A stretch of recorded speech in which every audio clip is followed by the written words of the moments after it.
Okay, so welcome to the heart of the fortified tower. Okay, this is Manny Raj, your host, and I want to do a little series on the basics. Okay, as far as having a few things in your vehicle or in a go bag, ready to go out the door, type of deal. So one of the first things I thought I'd go over was an axe, okay, or a hatchet. Now this is a hatchet. This is a semi-hatchet axe, okay? It's a little bigger and heavier, and it has a little more weight to it, so you can go through a little more wood with it. But I bought this, I don't know, a couple years ago. And one of the things I do to it is I drill a hole in it, okay? So I can put a lanyard on it if I want to, or I can hang it on a nail up out of the way. I haven't done it to this one yet. I just bought this the other day. I thought I'd buy it for this video, and it comes with a little rubber cover for the blade, but I suggest, getting a piece of cardboard or something and folding it over it with a rubber band or something. I may show that.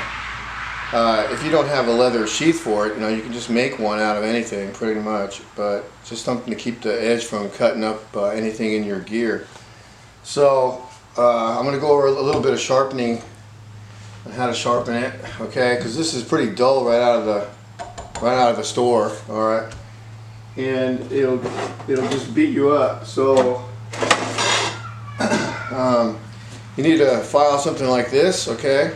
And I would suggest, if you have them laying around and they work, that's fine. But sometimes they get so old they don't work too well anymore. They get filled with debris and metal, and people misuse them, and they use them on, they impregnate them with aluminum and all kinds of other things, so they don't start not to work too good. But anyway, so I was just going to show a little quick how-to here. So basically, you just take your file, okay, and you set it at about 15 degrees or so, and you just go over it like this, back up and down, just like that, across the whole edge face of the blade. And you just keep doing that, like so, and then you take it on the other side and you do the same thing.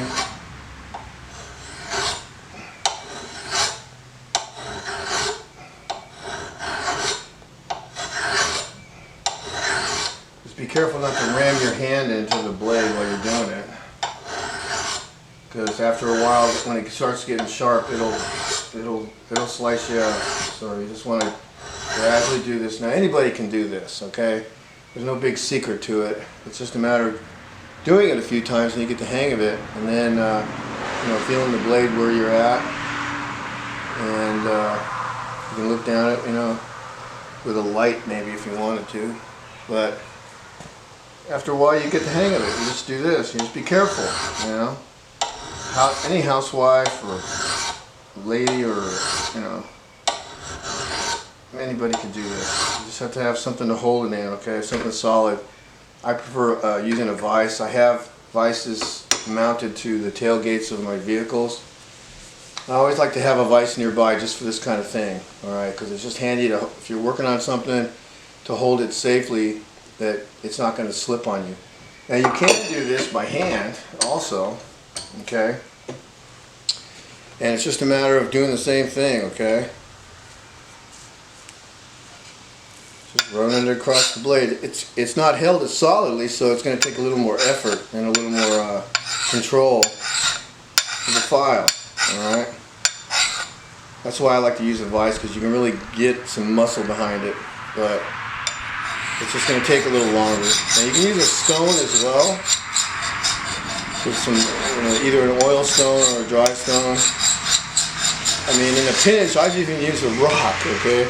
You just find a rock that's got a surface, wide enough and semi-flat enough to start working on it, and you just keep, running it across the blade. That's what they used to do a few thousand years ago, and or even a few hundred years ago. But I don't have a handy rock right now to show you. But it's not that, you just take the rock and you just run it across the edge. And you can use a little spit on it if you want. A little But you just keep doing that until you get it nice and sharp. Because you don't want to use a dull axe when you're chopping wood, because it's more dangerous actually, because it can bounce off and it beats you up. It just takes a lot longer to do some splitting, and that basically that's all this is for.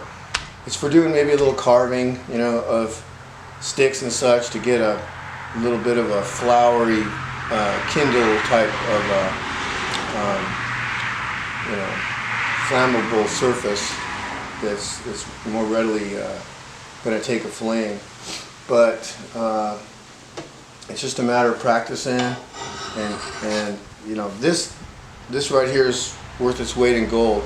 They make them smaller so you don't have to carry, you know, half a pound in your pack, but I prefer a full-size one myself because I use it on a lot of different things. So, but it's in my toolbox for sure. It may not necessarily go with my ruck. You can use a multi-tool like a Leatherman or something like that. They have a small file in them, or a Swiss Army knife or something like that.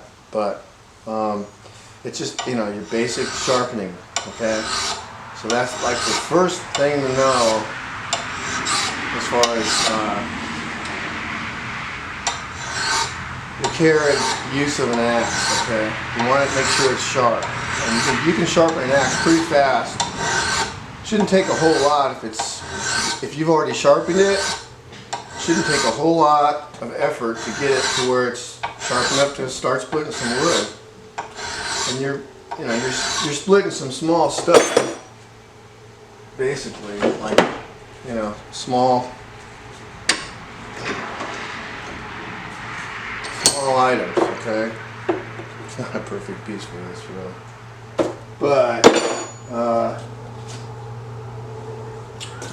it'll work. Okay, and just stick it in there. You know, it's a little bit still, but you get the idea.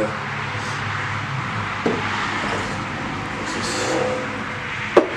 a piece I stained, but it just start, you know, you start whacking away at it. And then once you get it sunk in there, you can use the weight of the axe. Okay. Now, another thing. If you're chopping this kind of stuff, you want to be in a position where you're not going to miss, okay, and sink it into your leg. All right. You want to have it down. You want to be down low on the ground or something, and have this up on a piece of on a block of wood, or you know, another round or something like that. Something, it's a solid flat surface. It's not going to bounce around. You know, a tree stump works if you've got any tree stumps that you've cut some timber down in your yard or whatever, or you can find one around. But or another piece of wood. You know, you can just set it on another piece of wood.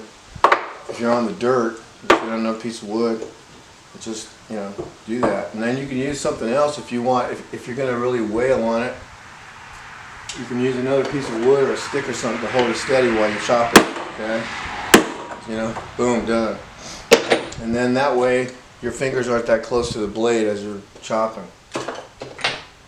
And it's good to, when you're using it, if you're done using it and you have wood laying around, just sink it in a piece of wood or something so that the air and the moisture and stuff doesn't get to the blade. Sometimes they do get rusty. You just got to take a little steel wool to them and a little oil and clean them back up again. But they should last you your life, okay?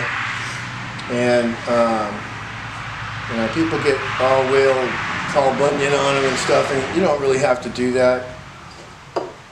It's just you know, controlling the weight of the head of the axe, okay? All right, just a little control, and then you've got some kindling right off the bat. You know, you can chop these even into smaller pieces.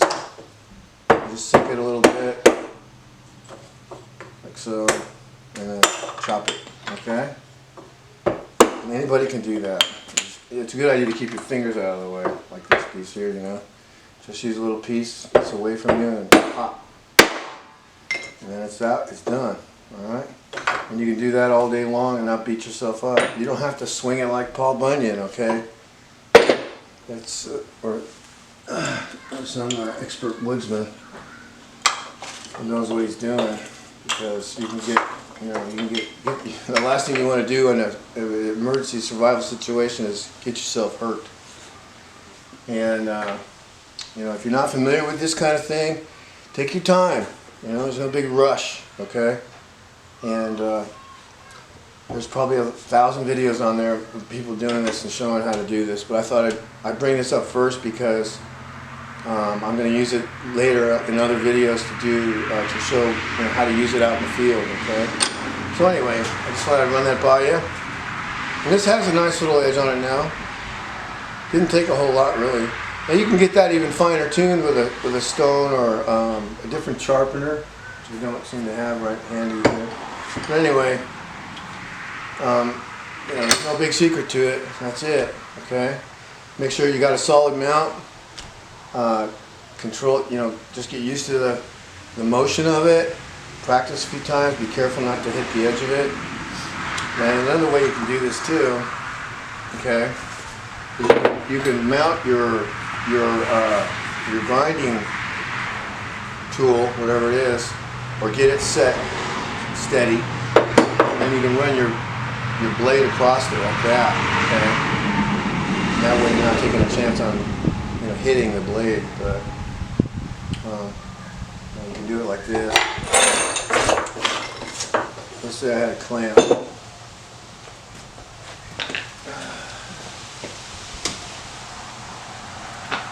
So I've got a clamp, okay?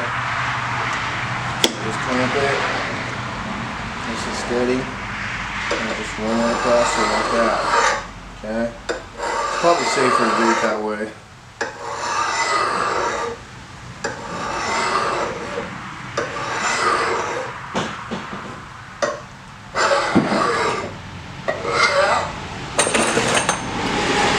It's a busy place, I got a lot of stuff on there.